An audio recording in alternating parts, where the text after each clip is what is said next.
Hi dear students, welcome to Drona Coaching Classes Rampura YouTube channel. Today we are going to discuss about Murarji and Adarsha maths model question paper. Let us discuss about the maths questions which are related to Murarji and also the Adarsha schools, okay, and the exams. Okay, let us discuss one by one the questions. What are the questions are related to maths they are given in Morarji and also the Adarsh paper. Okay, Morarji ಮತ್ತು ಆದರ್ಶ ಪರೀಕ್ಷೆಗಳಲ್ಲಿ ಕೇಳುವಂತಹ ಗಣಿತಕ್ಕೆ ಸಂಬಂಧಪಟ್ಟಂತಹ ಪ್ರಶ್ನೆಗಳು ಯಾವ ತರ ಇರ್ತಾ ಇದಾವೆ. Okay, ನೀವು ಈಗ ಆಲ್ರೆಡಿ ಬಹಳಷ್ಟು ಕ್ವಶನ್ಸ್ ಗಳನ್ನ ನೀವು ಪ್ರಾಕ್ಟೀಸ್ ಕೂಡ ಮಾಡಿರ್ತೀರಿ. ಆದ್ರೂ ಕೂಡ ಕೊನೆಯಲ್ಲಿ ಈಸಿ ಇದೆ ಅಂತ ಹೇಳಿ ನೀವು ಟಫ್ ಮಾಡ್ಕೊಳ್ತೀರಿ. ಓಕೆನಾ, ಈಸಿ ಇರುವಂತಹ ಕ್ವಶನ್ಸ್ ಗಳನ್ನೇ ನೀವೇನ್ ಮಾಡೋದು, ಅವಸರ ಮಾಡಿ ರಾಂಗ್ ಅನ್ನ ಮಾಡ್ತಾ ಇರ್ತೀರಿ. ಆದ್ದರಿಂದ ನೀವು ಪದೇ ಪದೇ ಈಸಿ ಇರುವಂತಹ ಕ್ವಶನ್ಸ್ ಆಗಿರ್ಲಿ ಅವನು ಕೂಡ ನೀವು ಸೀರಿಯಸ್ ಆಗಿ ಸೊಲ್ಯೂಷನ್ ಮಾಡಬೇಕು. ಅವಾಗ ಮಾತ್ರ ನಿಮ್ಗೆ ಏನಾಗುತ್ತೆ, ಅಕ್ಯುರೇಟ್ ಆಗಿ ಮಾರ್ಕ್ಸ್ ಗಳು ಸಿಗ್ತಿರ್ತವೆ. ಹಾಗಾದ್ರೆ ನಾವು ಇವತ್ತು ಮ್ಯಾಥ್ಸ್ ಮಾಡೆಲ್ ಕ್ವಶನ್ ಪೇಪರ್ ಅಂದ್ರೆ ಆದರ್ಶ ಮತ್ತು ಮುರಾರ್ಜಿ ಶಾಲೆಯಲ್ಲಿ ಕೇಳುವಂತಹ ಗಣಿತದ ಮೇಲೆ ಬರುವಂತಹ ಪ್ರಶ್ನೆಗಳು ಯಾವ ತರ ಇರ್ತಾ ಇದಾವೆ ಅಂತ ಹೇಳಿ ಇವತ್ತಿನ ಈ ವಿಡಿಯೋದಲ್ಲಿ ನಾವು ಡಿಸ್ಕಷನ್ ಮಾಡ್ತಾ ಹೋಗೋಣ. ಅದೇ ತರ ನಿಮಗೆ ಒಂದಿಷ್ಟು ವಿಶೇಷವಾಗಿರ್ತಕ್ಕಂತಹ ಸುದ್ದಿಗಳನ್ನು ಕೂಡ ನಾನು ಈ ವಿಡಿಯೋದಲ್ಲಿ ಕೊಡ್ತಾ ಇದ್ದೀನಿ. ಏನು ಆ ವಿಶೇಷವಾಗಿರ್ತಕ್ಕಂತಹ ಮಾಹಿತಿಗಳು, ನೆಕ್ಸ್ಟ್ ಆ ಸುದ್ದಿಗಳು ಏನಿದಾವೆ ಅಂತ ಹೇಳಿ ನೀವು ವಿಡಿಯೋನ ಕೊನೆಯವರೆಗೂ ನೋಡ್ತಾ ಹೋದ್ರೆ ಮಾತ್ರ ನಿಮಗೆ ಎಲ್ಲ ಸಿಗ್ತಾ ಇದೆ. ಓಕೆ, ಎಲ್ಲ ಕೂಡ ನಿಮಗೆ ಗೊತ್ತಾಗ್ತಾ ಇದೆ. ಹಾಗಾದ್ರೆ ನಾವು ಈಗ ತಡ ಮಾಡೋದು ಬೇಡ, ಮುರಾರ್ಜಿ ಮತ್ತು ಆದರ್ಶ ಶಾಲೆಯಲ್ಲಿ ಬರುವಂತಹ ಗಣಿತಕ್ಕೆ ಸಂಬಂಧ ಇರುವ ಕ್ವಶನ್ಸ್ ಗಳು ಯಾವ ತರ ಬರ್ತಾ ಇದಾವೆ ಅಂತ ಹೇಳಿ ನಾವು ಇವತ್ತು ನೋಡ್ತಾ ಹೋಗೋಣ ಒಂದೊಂದಾಗಿ. ಓಕೆ, ಹಾಗಾದ್ರೆ ಪ್ರಶ್ನೆ ಸಂಖ್ಯೆ 1 ಕೊಟ್ಟಿದ್ದಾರೆ. ಏನ್ ಕೊಟ್ಟಿದ್ದಾರೆ ನೋಡಿ, ಇಲ್ಲಿ ಸರಳೀಕರಣದ ಮೇಲೆ ಕೇಳಿರುವಂತಹ ಪ್ರಶ್ನೆ ಆಗಿದೆ. ಓಕೆನಾ, ಸರಳೀಕರಣದಲ್ಲಿ ಕೇಳಿರುವಂತಹ ಪ್ರಶ್ನೆ ಏನ್ ಕೊಟ್ಟಿದ್ದಾರೆ ನೋಡಿ, ಇಲ್ಲಿ 10 - 14 ಪ್ಲಸ್ 5 - 18 ಪ್ಲಸ್ 18 - 7. ಹಾಗಾದ್ರೆ ಇಲ್ಲಿ ಕೊಟ್ಟಿರುವಂತಹ ಅಂಕಿ ಅಂಶಗಳನ್ನ ಓಕೆ ಇದನ್ನ ನೀವೇನ್ ಮಾಡಬೇಕು, ಸರಳೀಕರಿಸಬೇಕು, ಇದನ್ನ ಸೊಲ್ಯೂಷನ್ ಮಾಡಬೇಕು. ಯಾವ ತರ ನಾವಿಲ್ಲಿ ಮಾಡ್ತಾ ಇದೀವಿ ಸೊಲ್ಯೂಷನ್ ಅಂತ ನೋಡ್ರಿ. ನೀವೇನ್ ಮಾಡಿರ್ತೀರಿ ಅಂದ್ರೆ ದೊಡ್ಡ ಸಂಖ್ಯೆಯಲ್ಲಿ ಚಿಕ್ಕ ಸಂಖ್ಯೆಯನ್ನ ಕಳೆದಿರ್ತೀರಿ, ಬಟ್ ನಿಮಗೆ ಚಿಹ್ನೆಗಳ ಬಗ್ಗೆ ನಿಮಗೆ ಮಾಹಿತಿ ಇರೋದಿಲ್ಲ. ಓಕೆನಾ, ಇಲ್ಲಿ ಕೊಟ್ಟಿರುವಂತಹ ಚಿಹ್ನೆಗಳನ್ನು ಕೂಡ ನೀವೇನ್ ಮಾಡ್ಬೇಕಾಗ್ತಾ ಇದೆ, ಇಲ್ಲಿ ಗಮನಿಸಬೇಕಾಗ್ತಾ ಇದೆ. ಏನ್ ಚಿಹ್ನೆಗಳನ್ನ ಕೊಟ್ಟಿದ್ದಾರೆ, ಬಹಳಷ್ಟು ಸಿಂಪಲ್ ಆಗಿರುವಂತಹ ಕ್ವಶನ್ಸ್ ಗಳನ್ನೇ ಕೇಳಿರ್ತಾರೆ. ಅದರಲ್ಲಿ ಏನ್ ಮಾಡ್ತಾರೆ, ಸ್ವಲ್ಪ ಲಾಜಿಕ್ ಆಗಿ ಕೇಳಿರ್ತಾರೆ. ನೀವು ಕ್ವಶನ್ ಅನ್ನ ಕಂಪ್ಲೀಟ್ ಆಗಿ ಕರೆಕ್ಟ್ ಆಗಿ ನೋಡ್ಕೊಂಡ್ರೆ ಮಾತ್ರ ಈಸಿಯಾಗಿ ಆನ್ಸರ್ ಮಾಡಬಹುದು. ನೋಡಿದ ತಕ್ಷಣ ಈಸಿ ಇದೆ ಬಿಡು, ನಾ ಇದನ್ನ ಮಾಡ್ತೀನಿ ಅಂತ ಹೇಳಿ ಬೇಗ ಏನಾದ್ರೂ ಒಂದು ಮಾಡಿದ್ರೆ ಅದು ಏನಾಗ್ಬಿಡುತ್ತೆ, ನಿಮ್ಗೆ ರಾಂಗ್ ಆನ್ಸರ್ ಬರುತ್ತೆ. ಆದ್ರಿಂದ ನೀವೇನ್ ಮಾಡ್ಬೇಕು ಅಂತಂದ್ರೆ ಕ್ವಶನ್ ಅನ್ನ ಕರೆಕ್ಟ್ ಆಗಿ ನೋಡ್ಕೊಂಡೇ ಆನ್ಸರ್ ಮಾಡಬೇಕು. ಫಸ್ಟ್ ಏನಿದೆ ನೋಡಿ, ಇಲ್ಲಿ 10 - 14. ಓಕೆ, 10 - 14 ಅಂತ ಕೊಟ್ಟಿದ್ದಾರೆ. ಓಕೆ, 10 - 14 ಅಂತ ಕೊಟ್ಟಿದ್ದಾರೆ. ಇಲ್ಲಿ 10 ಹಿಂದ್ಗಡೆ ಏನು ಸೈನ್ ಇಲ್ಲ ಅಂದ್ರೆ ಅಲ್ಲಿ ಏನಿರ್ತಾ ಇದೆ, ಪ್ಲಸ್ ಇರ್ತಾ ಇದೆ. ಹಾಗಾದ್ರೆ ನಮ್ಗೆ ಇಲ್ಲಿ +10 - 14 ಅಂತ ಅರ್ಥ. ಓಕೆ, ಯಾವುದೇ ಸೈನ್ ಇಲ್ಲ ಅಂತಂದ್ರೆ ಅಲ್ಲಿ ಏನಿರ್ತಾ ಇದೆ, ನಮ್ಗೆ ಅಲ್ಲಿ ಪ್ಲಸ್ ಸೈನ್ ಇರ್ತಾ ಇದೆ. ಹಾಗಾದ್ರೆ +10 - 14, ಇಲ್ಲಿ -14 ಅಂತಕ್ಕಂಥದ್ದು ಏನಾಗ್ತದೆ, +10 ಗಿಂತ ಇಲ್ಲಿ ಸ್ವಲ್ಪ 14 ಅಂತಕ್ಕಂಥದ್ದು ಬಿಗ್ಗೆಸ್ಟ್ ನಂಬರ್ ಆಗ್ತಾ ಇದೆ. ಓಕೆನಾ, ಆವಾಗ ಏನ್ ಮಾಡ್ಬೇಕು ಅಂತಂದ್ರೆ ಬಿಗ್ಗೆಸ್ಟ್ ನಂಬರ್ ಅಲ್ಲಿ ಸ್ಮಾಲೆಸ್ಟ್ ನಂಬರ್ ಅನ್ನ ಮೈನಸ್ ಮಾಡಬೇಕು. ಬಿಗ್ಗೆಸ್ಟ್ ನಂಬರ್ ಅಲ್ಲಿ ಸ್ಮಾಲೆಸ್ಟ್ ನಂಬರ್ ನ ಮೈನಸ್ ಮಾಡಬೇಕು. 14 - 10 ದಟ್ ಈಸ್ 4. ಓಕೆ, 14ರಲ್ಲಿ 10 ಹೋದ್ರೆ 4 ಉಳಿತು. ಈ ಉಳಿದಿರ್ತಕ್ಕಂಥ 4ನ್ನ ತಗೊಂಬಂದು ಹಂಗೆ ಆಸ್ ಇಟ್ ಈಸ್ ಇಲ್ಲಿ ಬರಿಬಾರ್ದು. ಇದೇನಾಗುತ್ತೆ, ರಾಂಗ್ ಆಗುತ್ತೆ. ಯಾಕೆ ರಾಂಗ್ ಆಗುತ್ತೆ, ಯಾಕಂದ್ರೆ ಬಿಗ್ಗೆಸ್ಟ್ ನಂಬರ್ ಮುಂದೆ, ದೊಡ್ಡ ಸಂಖ್ಯೆಯ ಮುಂದ್ಗಡೆ ನಮಗೆ ಏನಿದೆ, ಇಲ್ಲಿ ಮೈನಸ್ ಚಿಹ್ನೆ ಇದೆ. ಆದ್ದರಿಂದ ನಾವೇನ್ ಮಾಡ್ಬೇಕು, ಇಲ್ಲಿ ಮೈನಸ್ ಚಿಹ್ನೆಯನ್ನ ಇಡಬೇಕು. ದೊಡ್ಡ ಸಂಖ್ಯೆಯ ಮುಂದೆ ಯಾವ ಚಿಹ್ನೆ ಇರುತ್ತೋ ಆ ಚಿಹ್ನೆಯನ್ನ ನಾವು ಬರಿತಾ ಹೋಗ್ತೀವಿ. ಓಕೆ, ಒಂದ್ ವೇಳೆ ದೊಡ್ಡ ಸಂಖ್ಯೆ ಮುಂದೆ ಪ್ಲಸ್ ಇತ್ತು ಅಂತಂದ್ರೆ ಅದನ್ನ ಬರೆದ್ರೂ ನಡೆಯುತ್ತೆ, ಬರ್ದಿಲ್ಲ ಅಂದ್ರೆ ನಡೆಯುತ್ತೆ. ಬಟ್ ಮೈನಸ್ ಇದ್ರೆ ನಾವೇನ್ ಮಾಡ್ಬೇಕು, ಕಂಪಲ್ಸರಿ ಮೈನಸ್ ಅನ್ನ ಬರೀಲೇಬೇಕು. ಹಾಗಾದ್ರೆ ಇದರ ಆನ್ಸರ್ ಏನ್ ಬರುತ್ತೆ, +10 - 14. ಇಲ್ಲಿ ಚಿಹ್ನೆಗಳ ಬಗ್ಗೆ ನಿಮಗೆ ಮಾಹಿತಿ ಇರಬೇಕು. ಅಂದ್ರೆ ಎರಡೂ ಸಂಖ್ಯೆಯ ಮುಂದ್ಗಡೆ ಪ್ಲಸ್ ಇತ್ತು ಅಂದ್ರೆ ನೀವೇನ್ ಮಾಡ್ಬೇಕು, ಪ್ಲಸ್ ಅನ್ನ ಮಾಡಬೇಕು. ಎರಡೂ ಸಂಖ್ಯೆಯ ಮುಂದ್ಗಡೆ ಮೈನಸ್ ಇತ್ತು ಅಂತಂದ್ರೆ ಎರಡೂ ಸಂಖ್ಯೆಯ ಮುಂದ್ಗಡೆ ಮೈನಸ್ ಇದ್ರೆ ಏನ್ ಮಾಡ್ಬೇಕು, ಪ್ಲಸ್ ಅನ್ನ ಮಾಡಬೇಕು. ಓಕೆನಾ, ಮಾಡುವಂತ ಕ್ರಿಯೆ. ನೆಕ್ಸ್ಟ್ ಅದೇ ತರ ಒಂದ್ ಸಂಖ್ಯೆ ಮುಂದೆ ಪ್ಲಸ್ ಇದೆ, ಇನ್ನೊಂದ್ ಸಂಖ್ಯೆ ಮುಂದೆ ಮೈನಸ್ ಇದೆ ಅಂತಂದ್ರೆ ನೀವು ಅಲ್ಲಿ ಮೈನಸ್ ಅನ್ನ ಮಾಡಬೇಕು. ಅದೇ ತರ ಒಂದ್ ಸಂಖ್ಯೆ ಮುಂದೆ ಮೈನಸ್, ಇನ್ನೊಂದ್ ಸಂಖ್ಯೆ ಮುಂದೆ ಪ್ಲಸ್ ಇದೆ ಅಂದ್ರೆ ನೀವು ಅಲ್ಲಿ ಮೈನಸ್ ಅನ್ನ ಮಾಡಬೇಕಾಗ್ತಾ ಇದೆ. ಇದು ನಿಮಗೆ ಗೊತ್ತಿರಬೇಕಾಗಿರ್ತಕ್ಕಂಥ ವಿಷಯ. ಓಕೆನಾ. ಈ ಮಾಹಿತಿ ನಿಮಗೆ ಗೊತ್ತಿತ್ತು ಅಂದ್ರೆ ಈ ಲೆಕ್ಕವನ್ನ ನೀವು ಪರ್ಫೆಕ್ಟ್ ಆಗಿ ಮಾಡ್ತೀರಿ, ಕರೆಕ್ಟ್ ಆಗಿ ಮಾಡ್ತೀರಿ, ಆನ್ಸರ್ ಅನ್ನ ಬರೀತೀರಿ. ಓಕೆನಾ, ರೈಟ್. ಹಾಗಾದ್ರೆ ನೋಡ್ತಾ ಹೋಗ್ರಿ. ಈಗ ನಮಗೆ ಆನ್ಸರ್ ಏನ್ ಬಂತು? ಮೊದಲನೇ ಈಕ್ವೇಶನ್ 10 - 14 ನಮ್ಗೆ ಎಷ್ಟಾಗುತ್ತೆ? -4 ಆಗುತ್ತೆ.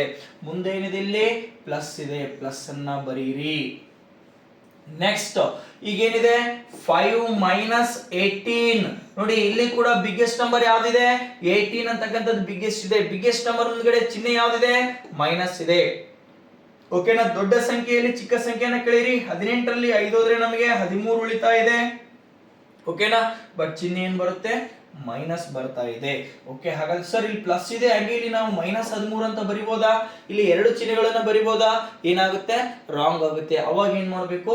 ಈ ಕಾಮನ್ ಬ್ರಾಕೆಟ್ ಅನ್ನ ಯೂಸ್ ಮಾಡ್ಕೋಬೇಕು. ಅಂದ್ರೆ ಕಾಮನ್ ಬ್ರಾಕೆಟ್ ಅನ್ನ ಯಾಕೆ ಯೂಸ್ ಮಾಡ್ತೀವಿ ಅಂದ್ರೆ, ಪ್ಲಸ್ ಮುಂದ್ಗಡೆ ಇಲ್ಲಿ ಏನು ಸೈನ್ ಇಲ್ಲ ಅಂತಂದ್ರೆ ನಮಗೆ ಬ್ರಾಕೆಟ್ ಅಂದ್ರೆ ಇಂಟು ಅಂತ ಅರ್ಥ ಆಗ್ತಾ ಇದೆ. ಓಕೆನಾ, ರೈಟ್. ನೆಕ್ಸ್ಟ್ ಅದಾದ್ಮೇಲೆ ಮತ್ತೆ ಪ್ಲಸ್ ಚಿಹ್ನೆ ಇದೆ. ನೆಕ್ಸ್ಟ್ ಇಲ್ಲಿ 18 - 7. ಓಕೆ, ಏನ್ ಕೊಟ್ಟಿದ್ದಾರೆ ಇಲ್ಲಿ? 18 - 7 ಮೂರನೇ ಈಕ್ವೇಶನ್ ಕೊಟ್ಟಿದ್ದಾರೆ. 18 - 7 18 - 7. Okay, biggest number ಯಾವ್ದಿದೆ? 18 ಇದೆ. ಸ್ಮಾಲೆಸ್ಟ್ ನಂಬರ್ ಏನಿದೆ? 7 ಇದೆ. 18 ಅಲ್ಲಿ 7 ಹೋದ್ರೆ 11 ಬರ್ತಾ ಇದೆ. ಹೌದಾ? 18 ಅಲ್ಲಿ 7 ಹೋದ್ರೆ 11 ಬರುತ್ತೆ ಅಂತ ಹೇಳಿ ನೀವು ಇಲ್ಲಿ ಇದಕ್ಕೂ ಎಲ್ಲದಕ್ಕೂ ಮೈನಸ್ ಹಾಕಿವಿ, ಇದಕ್ಕೂ ಮೈನಸ್ ಹಾಕ್ಬೇಕಾ? ಇಲ್ಲ, ಹಾಕ್ಬಾರ್ದು. ಯಾಕೆ ಹಾಕ್ಬಾರ್ದು? ಯಾಕಂದ್ರೆ ಬಿಗ್ಗೆಸ್ಟ್ ನಂಬರ್ ಮುಂದ್ಗಡೆ, ದೊಡ್ಡ ಸಂಖ್ಯೆ ಮುಂದ್ಗಡೆ ಇಲ್ಲಿ ಪ್ಲಸ್ ಚಿಹ್ನೆ ಇರೋದ್ರಿಂದ ನಾವೇನ್ ಬರಿತಾ ಇದೀವಿ? ಡೈರೆಕ್ಟ್ ಆಗಿ ಇದನ್ನ +11 ಅಥವಾ ಡೈರೆಕ್ಟ್ ಆಗಿ 11 ಅಂತಾನು ಬರಿತಾ ಇದೀವಿ. ಏನಾಗ್ತಾ ಇದೆ? ಇದು 11 ಅಂತಕ್ಕಂಥದ್ದು ರೈಟ್ ಆನ್ಸರ್ ಆಗ್ತಿದೆ. ರೈಟ್. ನೆಕ್ಸ್ಟ್ ಹಾಗಾದ್ರೆ ನೆಕ್ಸ್ಟ್ ಇಕ್ವೇಶನ್ ನೋಡ್ತಾ ಹೋಗ್ರಿ. -4. ಓಕೆ, -4 ಪ್ಲಸ್ ಇಂಟು ಮೈನಸ್ ಏನಾಗುತ್ತೆ? ಪ್ಲಸ್ ಇಂಟು ಮೈನಸ್ ಮೈನಸ್ ಆಗುತ್ತೆ. Okay, next 13 plus 11. ಹಾಗಾದ್ರೆ ಈಗ ನಾನು ಇಲ್ಲಿ ಏನ್ ಮಾಡ್ತಾ ಇದ್ದೀನಿ ಅಂತಂದ್ರೆ ಚಿಹ್ನೆಗಳನ್ನ ನೋಡ್ತಾ ಹೋಗ್ರಿ. ನೀವು ಇಲ್ಲಿ -4 -13 ಪ್ಲಸ್ 11 ಮೂರು ಚಿಹ್ನೆಗಳಿದಾವೆ, ಮೂರು ಸಂಖ್ಯೆಗಳಿದಾವೆ. ಓಕೆನಾ. ಹಾಗಾದ್ರೆ ಸಂಖ್ಯೆಗಳು ಯಾವ್ಯಾವ ಇದಾವೆ ಅಂತ ಹೇಳಿ ನೋಡ್ತಾ ಹೋಗ್ರಿ. ಫಸ್ಟ್ ಏನಿದೆ ಇಲ್ಲಿ? -4 -13 -4 -13 ಇವೆರಡು ಒಂದೇ ಚಿಹ್ನೆಯನ್ನ ಹೊಂದಿರತಕ್ಕಂತ ಸಂಖ್ಯೆಗಳು. ನೆಕ್ಸ್ಟ್ ಪ್ಲಸ್ 11 ಅಂತಕ್ಕಂಥದ್ದು ಇದು ಬೇರೆ ಚಿಹ್ನೆಯನ್ನ ಹೊಂದಿರತಕ್ಕಂಥದ್ದು. ಹಾಗಾದ್ರೆ 13 + 4 ಎಷ್ಟಾಗುತ್ತೆ? 17 ಆಗುತ್ತೆ. ನೆಕ್ಸ್ಟ್ ಮೈನಸ್ ಇರೋದ್ರಿಂದ ನಾವು ಇಲ್ಲಿ ಏನ್ ಬರಿತೀವಿ? ಮೈನಸ್ ಬರ್ತೀವಿ. ಸರ್ ಮೈನಸ್ ಮೈನಸ್ ಪ್ಲಸ್ ಅಂತ ಹೇಳಿದ್ರಿ ನೀವು ಇಲ್ಲಿ ಏನ್ ಮಾಡಿದ್ರಿ? ಪ್ಲಸ್ಸೇ ಮಾಡಿದೀನಿ ನಾನು. ಹೌದಾ? ಇಲ್ಲಿ ಹೇಳಿದೆ ನಾನು ಮೈನಸ್ ಇಂಟು ಮೈನಸ್ ಎಂತ ಹೇಳಿದೆ? ಪ್ಲಸ್ ಅಂತ ಹೇಳಿದೆ. ನಾನು ಏನ್ ಮಾಡಿದೀನಿ ಇಲ್ಲಿ? 13 + 4 17 ಪ್ಲಸ್ಸೇ ಮಾಡಿದೀನಿ. ಬಟ್ ನಾನು ಚಿಹ್ನೆ ಏನ್ ಇಡ್ಬೇಕಂತ ಹೇಳಿದೆ? ದೊಡ್ಡ ಸಂಖ್ಯೆಯ ಮುಂದ್ಗಡೆ ಯಾವ ಚಿಹ್ನೆ ಇರುತ್ತೋ ಆ ಚಿಹ್ನೆಯನ್ನ ನಾವಿಲ್ಲಿ ಬಳಸಬೇಕು. ಓಕೆನಾ. ಹಾಗಾದ್ರೆ 13 ಅಂತಕ್ಕಂಥದ್ದು ದೊಡ್ಡ ಸಂಖ್ಯೆ, ಅದ್ರ ಮುಂದ್ಗಡೆ ಇರುವಂತಹ ಚಿಹ್ನೆ ಏನಾಗ್ತಾ ಇದೆ? ಇಲ್ಲಿ ನಮಗೆ ಮೈನಸ್ ಇದೆ. ಹಾಗಾದ್ರೆ ಇವೆರಡನ್ನ ನಾವು ಪ್ಲಸ್ ಮಾಡಿದ್ರೆ, ಸಮ್ ಮಾಡಿದ್ರೆ ನಮಗೆ ಏನ್ ಬರ್ತಾ ಇದೆ? ಇಲ್ಲಿ -17 ಅಂತಕ್ಕಂಥದ್ದು ಬರ್ತಾ ಇದೆ. Next plus 11. ಒಂದು ಪ್ಲಸ್ ಇದೆ, ಒಂದು ಮೈನಸ್ ಇದೆ. ಏನ್ ಮಾಡಬೇಕು? ಒಂದು ಪ್ಲಸ್ ಒಂದು ಮೈನಸ್ ಇದ್ರೆ ಮೈನಸ್ ಅನ್ನ ಮಾಡಬೇಕು. ಓಕೆ, ಹಾಗಾದ್ರೆ -17 ಪ್ಲಸ್ 11 ಏನ್ ಮಾಡ್ಬೇಕು? ಈಗ ಮೈನಸ್ ಅನ್ನ ಮಾಡ್ಬೇಕು. ದೊಡ್ಡ ಸಂಖ್ಯೆಯಲ್ಲಿ ಚಿಕ್ಕ ಸಂಖ್ಯೆಯನ್ನ ಕಳಿಬೇಕು. ದೊಡ್ಡ ಸಂಖ್ಯೆಯಲ್ಲಿ ಚಿಕ್ಕ ಸಂಖ್ಯೆಯನ್ನ ಕಳೆದ್ರೆ ಎಷ್ಟು ಬರುತ್ತೆ? ನಮಗೆ 6 ಬರುತ್ತೆ. ಓಕೆ, 17ರಲ್ಲಿ 11 ಹೋದ್ರೆ 6 ಉಳಿತು. ಹಾಗಾದ್ರೆ ದೊಡ್ಡ ಸಂಖ್ಯೆ ಮುಂದೆ ಇರುವಂತಹ ಚಿಹ್ನೆಯನ್ನ ನೋಡ್ರಿ. ದೊಡ್ಡ ಸಂಖ್ಯೆ ಮುಂದೆ ಇರುವಂತಹ ಚಿಹ್ನೆ ಏನಿದೆ? ಮೈನಸ್. ಹಾಗಾದ್ರೆ -6 ಅಂತಕ್ಕಂಥದ್ದು ನಮಗೆ ಸರಿಯಾದಂತ ಉತ್ತರ ಆಗ್ತಾ ಇದೆ. ನಾನು ಯಾಕೆ ಇಷ್ಟು ಸ್ಲೋ ಆಗಿ ಹೇಳ್ತಾ ಇದ್ದೀನಿ ಪದೇ ಪದೇ ಅಂತಂದ್ರೆ, ನೀವು ಎಕ್ಸಾಮ್ ಅಲ್ಲಿ ಯಾವುದೇ ಮಿಸ್ಟೇಕ್ ಆಗದೆ ಇರೋ ತರ ಇದೇ ತರ ನೀವು ಒಂದೊಂದಾಗಿ ನೀಟಾಗಿ ಸೊಲ್ಯೂಷನ್ ಮಾಡ್ಕೊಂತ ಹೋದ್ರಿ ಅಂದ್ರೆ ಎಕ್ಸಾಮ್ಸ್ ಅಲ್ಲಿ ನೀವು ಯಾವುದೇ ಕಾರಣಕ್ಕೂ ಮಿಸ್ಟೇಕ್ ಮಾಡೋದಿಲ್ಲ. ನಿಮಗೆ 100% ಮಾರ್ಕ್ಸ್ ಗಳು ಬರ್ತಾ ಇರ್ತವೆ. ಓಕೆನಾ. ನೀವೇನ್ ಮಾಡ್ಬೇಕು? ಪರ್ಫೆಕ್ಟ್ ಆಗಿ ಇಷ್ಟು ಸ್ಲೋ ಮಾಡುವಂತ ಅವಶ್ಯಕತೆ ಇಲ್ಲ. ನೀವೇನ್ ಮಾಡ್ಬೇಕು? ಇಷ್ಟು ಸ್ಲೋ ಮಾಡಬಾರ್ದು. ನಾನು ಇಷ್ಟು ಎಕ್ಸ್ಪ್ಲೇನ್ ನಿಮಗೆ ಮಾಡ್ತಾ ಇದ್ದೀನಿ ಅಂತಂದ್ರೆ ನೀವು ಸ್ಪೀಡ್ ಆಗ್ಬೇಕು ಅಂದ್ರೆ ಪದೇ ಪದೇ ಇಂತಹ ಕ್ವಶನ್ಸ್ ಗಳನ್ನ ನೀವೇ ಓನ್ ಆಗಿ ಹಾಕೊಂಡು ಪ್ರಾಕ್ಟೀಸ್ ಮಾಡೋದನ್ನ ಕಲಿಬೇಕು. ನೀವು ಎಷ್ಟು ಚೆನ್ನಾಗಿ ಪ್ರಾಕ್ಟೀಸ್ ಮಾಡ್ತೀರಿ ಅಷ್ಟು ಸ್ಪೀಡ್ ಆಗ್ತಾ ಹೋಗ್ತಾ ಇರ್ತೀರಿ. ಓಕೆನಾ. ಅರ್ಥ ಆಗಿದೆ ಅಂತ ಹೇಳ್ತಾ ನೆಕ್ಸ್ಟ್ ಮುಂದಿನ ಪ್ರಶ್ನೆಗೆ ಹೋಗ್ತಾ ಇದ್ದೀನಿ. ಓಕೆ, ಹಾಗಾದ್ರೆ ನಮಗೆ ಆನ್ಸರ್ ಗೊತ್ತಾಯ್ತಲ್ವಾ? ಏನ್ ಬರ್ತಾ ಇದೆ? -6 ಅಂತಕ್ಕಂಥದ್ದು ರೈಟ್ ಆನ್ಸರ್ ಆಗ್ತಾ ಇದೆ. Okay, I think all are understood this question. Let us move to the second question, the question number 2. See what they are given here. The question number 2. The question number 2 is related to the addition of fractions. ಭಿನ್ನ ರಾಶಿಗಳ ಸಂಕಲನಕ್ಕೆ ಸಂಬಂಧಪಟ್ಟಿರುವಂತಹ question ಆಗಿದೆ. ಹಾಗಾದ್ರೆ ಏನ್ ಕೊಟ್ಟಿದ್ದಾರೆ ನೋಡ್ರಿ, ಇಲ್ಲಿ ಕೂಡ ನಾವೇನ್ ಮಾಡ್ಬೋದು, ಶಾರ್ಟ್ ಟ್ರಿಕ್ಸ್ ಅನ್ನ ಯೂಸ್ ಮಾಡ್ಬೇಕು. ಓಕೆನಾ? ಏನ್ ಶಾರ್ಟ್ ಟ್ರಿಕ್ ಅದು? ಹೋಲ್ ನಂಬರ್ಸ್ ಗಳನ್ನ ಸಪರೇಟ್ ಆಗಿ ತೆಗೆದು ಮಾಡಬಹುದು. ಇಲ್ಲ ಅಂತಂದ್ರೆ ನೀವೇನ್ ಮಾಡಬಹುದು, ಕೊಟ್ಟಿರುವಂತಹ ಮಿಶ್ರ ಭಿನ್ನ ರಾಶಿಯನ್ನ ಇಂಪ್ರಾಪರ್ ಫ್ರಾಕ್ಷನ್ ಅನ್ನ ಕೊಟ್ಟಿರುವಂತಹ ಮಿಕ್ಸ್ಡ್ ಫ್ರಾಕ್ಷನ್ ಅನ್ನ ಇಂಪ್ರಾಪರ್ ಫ್ರಾಕ್ಷನ್ ಗೆ ಕೊಟ್ಟಿರುವಂತಹ ಮಿಶ್ರ ಭಿನ್ನ ರಾಶಿಯನ್ನ ನೀವಿಲ್ಲಿ ವಿಷಮ ಭಿನ್ನ ರಾಶಿಗೆ ಪರಿವರ್ತನೆ ಮಾಡಿ ನೀವು ಪ್ಲಸ್ ಅನ್ನ ಮಾಡಬಹುದು. ನಾನು ಏನ್ ಮಾಡ್ತೀನಿ ಅಂತಂದ್ರೆ, ಹೋಲ್ ನಂಬರ್ ಏನೇನ್ ಕೊಟ್ಟಿದ್ದಾರೆ, ಪೂರ್ಣ ಸಂಖ್ಯೆಗಳು ಪೂರ್ಣಾಂಕಗಳು ಏನೇನ್ ಕೊಟ್ಟಿದ್ದಾರೆ ನೋಡ್ರಿ, ಅವುಗಳನ್ನೆಲ್ಲ ಹೊರಗಡೆ ತೆಗೆದು ಬಿಡ್ತೀನಿ. ಓಕೆ, ಏನೇನ್ ಕೊಟ್ಟಿದ್ದಾರೆ ನೋಡ್ರಿ, 1 ಕೊಟ್ಟಿದ್ದಾರೆ ಫಸ್ಟ್ ಗೆ, ನೆಕ್ಸ್ಟ್ ಅದಾದ್ಮೇಲೆ ಮತ್ತೆ 1 ಕೊಟ್ಟಿದ್ದಾರೆ, ನೆಕ್ಸ್ಟ್ ಅದಾದ್ಮೇಲೆ ಪ್ಲಸ್ 3 ಕೊಟ್ಟಿದ್ದಾರೆ. ಇದೇನಿದು ಪೂರ್ಣಾಂಕ, ಹೋಲ್ ನಂಬರ್. ಈ ಹೋಲ್ ನಂಬರ್ ನ ಪ್ಲಸ್ ಮಾಡಿದ್ರೆ ನನಗೆ ಎಷ್ಟು ಬರುತ್ತೆ, 5 ಬಂತು. ಹಾಗಾದ್ರೆ ಇನ್ನು ಏನು ಉಳಿತು ನೋಡಿ, ಇಲ್ಲಿ 1/2 ಉಳಿತು, ನೆಕ್ಸ್ಟ್ 4/5 ಉಳಿತು. ಹೋಲ್ ನಂಬರ್ ಬಿಟ್ಟ ಮೇಲೆ ಫ್ರಾಕ್ಷನ್ ಏನೇನು ಉಳಿತು ನಮಗೆ, ಇಲ್ಲಿ 1/2 ಉಳಿತು ಪ್ಲಸ್ 4/5 ಉಳಿತು. ಹಾಗಾದ್ರೆ ಏನ್ ಮಾಡ್ಬೇಕು, ನಾವು ಇದನ್ನ ಪ್ಲಸ್ ಮಾಡ್ಕೋಬೇಕು. ಪ್ಲಸ್ ಮಾಡ್ಕೊಂಡು ಬಂದಿರುವಂತ ಆನ್ಸರ್ ಇದಕ್ಕೆ ಆಡ್ ಮಾಡಿದ್ರೆ ನಿಮ್ಮ ಆನ್ಸರ್ ಬಹಳಷ್ಟು ಸಿಂಪಲ್ ಅಲ್ಲಿ ಬೇಗನೆ ಮುಗಿತಾ ಇದೆ. ಇಲ್ಲ ಅಂದ್ರೆ ನೀವು ಇಲ್ಲಿ ಸ್ಮಾಲೆಸ್ಟ್ ನಂಬರ್ ಕೊಟ್ಟಿದ್ದಾರೆ, ಓಕೆ, 2 1 2 2 + 1 3 3/2 + 3 5 15 + 4 19/5 ಮತ್ತೆ LCM ತೆಗೆದು ಮಾಡೋಷ್ಟು ಏನಾಗುತ್ತೆ, ಲಾಂಗ್ ಆಗುತ್ತೆ. ಅದಕ್ಕೆ ನೀವೇನ್ ಮಾಡಬೇಕು, ಹೋಲ್ ನಂಬರ್ಸ್ ಗಳನ್ನ ಸಪರೇಟ್ ಮಾಡ್ರಿ, ಆಡ್ ಮಾಡ್ರಿ, ನೆಕ್ಸ್ಟ್ ಫ್ರಾಕ್ಷನ್ಸ್ ನಂಬರ್ ಗಳನ್ನ ಸಪರೇಟ್ ಮಾಡ್ರಿ, ಆಡ್ ಮಾಡ್ರಿ. ರೈಟ್, ಆಡ್ ಮಾಡಿದ್ರೆ ನಮಗೆ LCM ಬರ್ತಾ ಇದೆ 10. 2 ಮತ್ತೆ 5 LCM ತೆಗಿಬೇಕು. ಇಲ್ಲಿ ಎರಡು ಪ್ರೈಮ್ ನಂಬರ್ಸ್ ಇರೋದ್ರಿಂದ ಅವುಗಳ LCM ನಮಗೆ 10 ಬರುತ್ತೆ. 2 5 10 ಪ್ರೈಮ್ ನಂಬರ್ಸ್ ಇತ್ತಂದ್ರೆ ಅವುಗಳನ್ನ ನಾವು ಡೈರೆಕ್ಟ್ ಆಗಿ, ಓಕೆನಾ, ಅವಿಭಾಜ್ಯ ಸಂಖ್ಯೆಗಳು ಇತ್ತಂದ್ರೆ ಅವುಗಳ ಗುಣಲಬ್ಧವೇ ಅವುಗಳ ಲಸ ಆಗಿರುತ್ತೆ. Okay, the product of the prime numbers is the LCM of the numbers. Okay, right. ಹಾಗಾದ್ರೆ 2 5 10, 2 ಟೇಬಲ್ ಅಲ್ಲಿ 10 ಯಾವಾಗ ಬರುತ್ತೆ, 2 5 10, 5 2 10. Okay, 5 1 5 plus 4 2 8. ನಾನು ಇವೆರಡನ್ನ ಮಲ್ಟಿಪ್ಲಿಕೇಶನ್ ಮಾಡಿದ್ದೀನಿ. ಓಕೆ, 8 + 5 13/10. ಈ ಡೈರೆಕ್ಟ್ ಆಗಿ 13/10 ನ ತಂದು ಆಡ್ ಮಾಡ್ಬೇಕಾ, ಇಲ್ಲ, ಯಾಕಂದ್ರೆ ಇದು ಏನಿದೆ, ಇದು ಇಂಪ್ರಾಪರ್ ಫ್ರಾಕ್ಷನ್, ಇದು ವಿಷಮ ಭಿನ್ನ ರಾಶಿ. ಫಸ್ಟ್ ಇದನ್ನ ಏನ್ ಮಾಡ್ಬೇಕು, ನಾವು ಮಿಕ್ಸ್ಡ್ ಫ್ರಾಕ್ಷನ್ ಗೆ ಪರಿವರ್ತನೆ ಮಾಡಬೇಕು. ಅಂದ್ರೆ ಏನು, ಮಿಶ್ರ ಭಿನ್ನ ರಾಶಿಗೆ ಪರಿವರ್ತನೆ ಮಾಡಬೇಕು. 10 1 10, 3 ರಿಮೇನ್ಸ್ by 10. ಆಯ್ತಾ, 10 1 10, 3 ಉಳಿತು, 10 ಗೆ 10, 10 1 10 + 3 13/10. ಬೇಕಾದ್ರೆ ನೀವು ಇದನ್ನ ಇಂಪ್ರಾಪರ್ ಫ್ರಾಕ್ಷನ್ ಮಾಡಿದ್ರೆ 13/10 ಬರ್ತಾ ಇದೆ. ಓಕೆ, ಈಗ ಈ ಹೋಲ್ ನಂಬರ್ ನ ತಗೊಂಬಂದು ಇದಕ್ಕೆ ಆಡ್ ಮಾಡಬೇಕು. ನಾವೇನು ಹೋಲ್ ನಂಬರ್ ನ ಹೊರಗಡೆ ತೆಗೆದಿದ್ವಲ್ವಾ, ಅದಕ್ಕೆ ಆಡ್ ಮಾಡಿದ್ರೆ ನಮಗೆ ಏನ್ ಬರ್ತಾ ಇದೆ, whole number plus whole number 5 + 1 6, 6 whole 3/10 ಅಂತಕ್ಕಂಥದ್ದು ನಮಗೆ ಸರಿಯಾದಂತ ಆನ್ಸರ್ ಆಗ್ತಾ ಇದೆ. ಓಕೆ, 6 ಹೋಲ್ 3/10 ಅಂತಕ್ಕಂಥದ್ದು ನಮಗೆ ಆಪ್ಷನ್ ಸಿ ಇಲ್ಲಿ ಸರಿಯಾದಂತ ಆನ್ಸರ್ ಆಗ್ತಾ ಇದೆ. ಈ ತರ ನೀವು ಪರ್ಫೆಕ್ಟ್ ಆಗಿ ಒಂದನ್ನು ಬಿಡದೆ ನೀವು ಮಾಡ್ತಾ ಹೋದ್ರೆ 100% ನೀವೇನ್ ಮಾಡ್ತಾ ಇದ್ದೀರಿ, ನಿಮಗೆ ಮಾರ್ಕ್ಸ್ ಅನ್ನ ತಗೊಳ್ತಾ ಇದ್ದೀರಿ. ಯಾವುದೇ ಕಾರಣಕ್ಕೂ ನಿಮ್ಮ ಮಾರ್ಕ್ಸ್ ಗಳು ಕಡಿಮೆ ಆಗೋದಿಲ್ಲ. ಓಕೆನಾ? S. Then let us move to the next question, that is the third question. Okay, the question is related to area and the perimeter. Okay, ಸುತ್ತಳತೆ ಮತ್ತು ವಿಸ್ತೀರ್ಣದ ಮೇಲೆ ಕೇಳಿರುವಂತ ಕ್ವಶನ್. ಏನ್ ಕೇಳಿದರೆ ನೋಡೋಣ. Side of a square is 75 meter, then find its perimeter. You have to find the perimeter. They will asking here to find the perimeter of the square. You have to remember the formula. ನಿಮಗೆ formula ಗೊತ್ತಿರಬೇಕು. Perimeter ನ ಕಂಡುಹಿಡಿಯಬೇಕಾದ್ರೆ ಬಹಳಷ್ಟು simple ಇರುವಂತ formula ಅದು ಕೂಡ. Okay, ಒಂದು ಚೌಕದ ಬಾಹು 75 ಮೀಟರ್ ಇದೆ. ಏನ್ ಕೊಟ್ಟಿದ್ದಾರೆ, ಬಾಹುವನ್ನ ಕೊಟ್ಟಿದ್ದಾರೆ. They are given the side of the square. ಒಂದು ಚೌಕದ ಬಾಹುವನ್ನ ಕೊಟ್ಟಿದ್ದಾರೆ. ಎಷ್ಟಿದೆ, ಏನ್ ಕೊಟ್ಟಿದ್ದಾರೆ, ಬಾಹು ಕೊಟ್ಟಿದ್ದಾರೆ. ನೆನ್ಪಿಟ್ಕೋರಿ, ಎಷ್ಟಿದೆ ಇದು, 75 ಮೀಟರ್. ದೆನ್ ಹಾಗಾದ್ರೆ ಅದರ ಸುತ್ತಳತೆಯನ್ನ ಕಂಡುಹಿಡಿಯಿರಿ. ಸುತ್ತಳತೆ ಕಂಡುಹಿಡಿಯಬೇಕಾದ್ರೆ ನಮಗೆ ಬಹಳಷ್ಟು ಸಿಂಪಲ್ ಆಗಿರ್ತಕ್ಕಂಥದ್ದು 4 into ಸೈಡ್ ಅಂತಕ್ಕಂಥದ್ದು ನಿಮಗೆ ಗೊತ್ತಿರುವಂತದ್ದು ಸೂತ್ರ. ಓಕೆನಾ. ಬಾಹು ಇಂಟು ಬಾಹು ಮಾಡಿದ್ರೆ ವಿಸ್ತೀರ್ಣ ಸಿಗುತ್ತೆ. ಓಕೆನಾ. 4 ಇಂಟು ಬಾಹು ಮಾಡಿದ್ರೆ ನಮ್ಗೆ ಏನ್ ಸಿಗ್ತಾ ಇದೆ? ಸುತ್ತಳತೆ ಸಿಗ್ತಾ ಇದೆ. ಹಾಗಾದ್ರೆ ನಮ್ಗೆ ಏನ್ ಕೊಟ್ಟಿದ್ದಾರೆ? ಇಲ್ಲಿ ಬಾಹುವನ್ನ ಕೊಟ್ಟಿದ್ದಾರೆ, ಸೈಡ್ ಅನ್ನ ಕೊಟ್ಟಿದ್ದಾರೆ. ಓಕೆನಾ. 4 ಇಂಟು 75 ಮಾಡ್ರಿ. ನೋಡ್ರಿ, ಇದು 75 ಮೀಟರ್ ಇದೆ. ಇದು ಬಹಳಷ್ಟು ಇಂಪಾರ್ಟೆಂಟ್ ಆಗಿರ್ತಕ್ಕಂಥದ್ದು. 75 ಮೀಟರ್, 75 ಮೀಟರ್ ಇದೆ. ಓಕೆನಾ. ಮೀಟರ್ ಇದ್ರೆ ಮೀಟರ್ ಮಾಡಬೇಕು, ಸೆಂಟಿಮೀಟರ್ ಇದ್ರೆ ಸೆಂಟಿಮೀಟರ್ಗೆ ಕನ್ವರ್ಟ್ ಮಾಡಬೇಕು.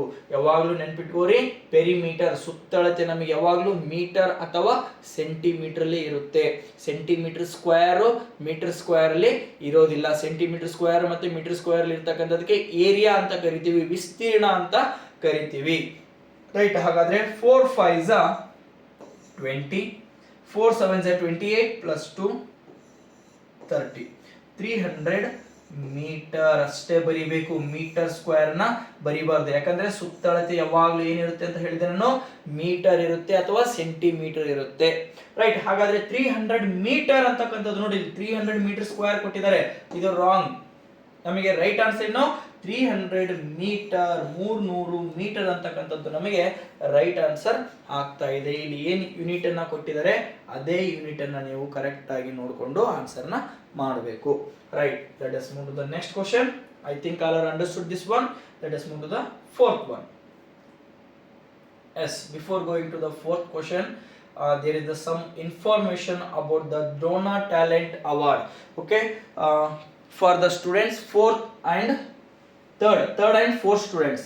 ಓಕೆ, ನೋಡಿ, ಇಲ್ಲಿ ನಿಮಗೆ ಪ್ರತಿ ವರ್ಷವೂ ಕೂಡ ನಾವೇನ್ ಮಾಡ್ತಾ ಇದೀವಿ ಅಂತಂದ್ರೆ ನಮ್ಮ ಸಂಸ್ಥೆಯಿಂದ ಮಾರ್ಚ್ ತಿಂಗಳಲ್ಲಿ, ಓಕೆನಾ, ಪ್ರತಿ ವರ್ಷ ಮಾರ್ಚ್ ತಿಂಗಳಲ್ಲಿ ನಿಮಗೆ ಒಂದು ಟ್ಯಾಲೆಂಟ್ ಅವಾರ್ಡ್ ಅಂತ ಹೇಳಿ ಒಂದು ಎಕ್ಸಾಮ್ ಅನ್ನ ಕಂಡಕ್ಟ್ ಮಾಡ್ತೀವಿ.